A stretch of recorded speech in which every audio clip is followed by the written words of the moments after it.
E xhenetin e mrekullueshëm që krijoi Allahu xhaleshanuhu, që ne besojmë dhe është një prej shtyllave të besimit që të besosh ahiretin, pra botën tjetër. Allahu xhaleshanuhu thot, ne kemi bërë me 8 porta. 8 porta të mëdha, nga të cilat hyn besimtarët për në xhenet. Njëra portë do të jetë porta e prindit, lumë për ata cilët kujdesen për prindin, lumë për ata cilët e kanë respektu prindin, lumë për ata cilët e kanë prindin që të fitojnë bekimet dhe të fitojnë mirësitë e Allahu xhaleshanuhu nëpërmjet prindit. Dera tjetër do të jetë dera e namazit, për ata cilët janë dalluar në namaz. Dera tjetër ose porta tjetër do të jetë porta e sadekas. E kështu me radhë është edhe një portë që quhet Er-Rayyan.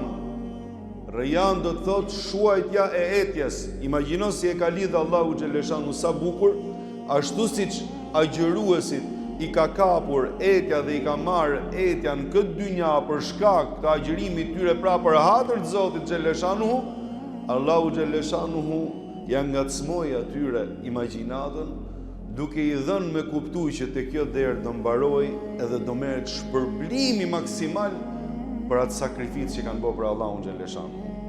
Neve na tregon Muhammed Mustafa alayhi salatu wassalam dhe thotë se dera, një derë e xhenetit nga njëra anë deri në anën tjetër është 40 vjet rrugë, subhanallahu alazim.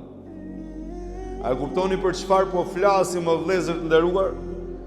Ti thu është një derë dhe kujto se do futemi ke dera që 10 veta aty fillojnë duke ushtuar me njëri tjetrin dhe nuk merren vesh kush do hyjë i pari duke u ngushtu. Jo, 40 vjet rrugë.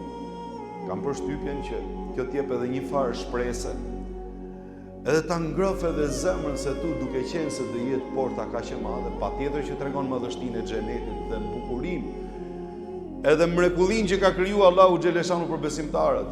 Po kam përshtypjen që edhe numri i besimtarëve që do të hyjnë në xhenet, inshallah do të jenë shumë.